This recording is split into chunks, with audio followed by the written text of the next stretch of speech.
Hello and welcome to another Game of the Year video. This is the final of the subcategories of Game of the Year on the channel. A more fun one. This isn't going to be trashing something or anything like this like a lot of them have been. This is my most anticipated game of 2018. Now, before I give you the answer, as always, I will give you the runner-up. For me, the runner-up for 2018 is, of course, Sea of Thieves. You guys know I've talked about Sea of Thieves on the channel before. I can't say a lot about Sea of Thieves, but I will tell you guys I have participated in the alpha build of this game. I was invited into the Xbox Insiders program to play early builds of this game. I can't really talk much about it because I don't want to get in trouble.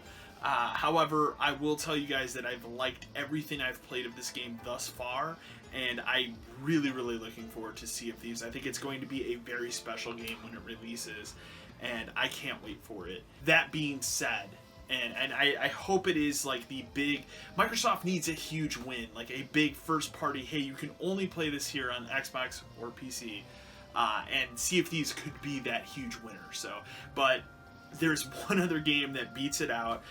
Originally it was a game that was supposed to come out in 2017 and got pushed. This game actually got pushed relatively early this year into 2018, and it was kind of a surprise, but it is a Kickstarted project. No, I did not kickstart it. Yes, I did seriously consider it. However, publisher was found for the game, so I don't have to kickstart it. They're going to make physical copies of the game, and that game is Bloodstained: Ritual of the Night. Now, you guys know I'm a huge Castlevania fan, and to get a new cooperative Castlevania-type game made by the creator of Castlevania is incredible. I think the art style for this game looks gorgeous. I have not actually played the demo that they released for it. I wish I did, because if I would have kickstarted it, I would have gotten that demo. I should have kickstarted this game. At one point here, this is the one game I personally should have kickstarted, but I did not. It looks incredible, and you guys know Castlevania Symphony Night, one of my favorite games of all time. This, to me, really looks like it could be the true Symphony of the Night 2 that I always wanted and never got. Now, I can pull these up because they're right next to me. I can use, the argument, they're a little dusty, but, these GBA, Castlevania games, as I'll show you guys here, I can use those as an argument. I can use, as an argument, hey, I've played 6 more of those because they made 6 more types like that game with different iterations of that formula after Symphony of the Night. But this looks like a true direct sequel, just unfortunately it's not made by Konami, so it can't be Castlevania characters, but it looks freaking incredible, and I cannot wait to play this game. It has been one of my most anticipated games. I could have easily put it on my most anticipated list last year as well.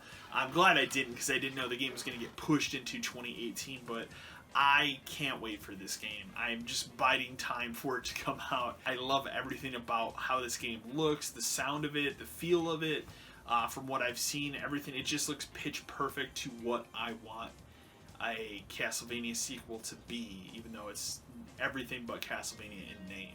So that is my most anticipated game of 2018. It could be a little bit of a surprise to you. Another runner-up I would put in there just quickly, just going down the list of things that are coming out next year. Far Cry 5. Early in the year, we're getting Far Cry 5.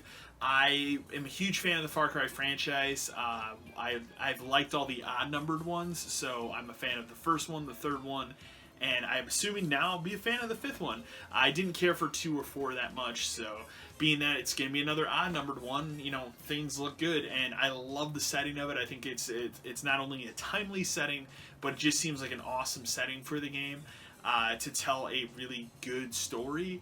Maybe a controversial one, but a really interesting story. Something that really interests me about that game. So hopefully it comes together. The game's looking really awesome though, so I cannot wait to play that game early next year as well. That would be a second runner-up if I was picking a second runner-up, I guess. So, but there's gonna be a lot of great games coming out next year. 2018 is looking very bright. Sony's got their slew of exclusives. Nintendo's got a couple big exclusives coming early in the year as well for the Switch. And Microsoft, most importantly, the company that needs first-party exclusive titles, has all their eggs in the basket for 2018 with things like Sea of Thieves, as I mentioned before, Crackdown 3, State of Decay 2, all of that stuff is slated for 2018. So, hopefully they have a really good year next year. Next year could be a really good game for video games all around between all 3 of these console manufacturers. So, I'd love to know what are your most anticipated games of 2018. You know, it's coming up very quick. You know, as I record this video, I'm still in November. You guys will see this when it goes up in December, but we're coming up very quick on what's going on here. You know, early next year. I mean, Monster Hunter Worlds is coming out into January, which seems crazy when you think about it, but it's right around the corner. So big games are coming out next year, and it's going to be really interesting to see. But I'd love to know what your most anticipated titles of 2018 are. Leave a comment in the comment section below, and remember to like, share, and subscribe to the channel. As always, until next time.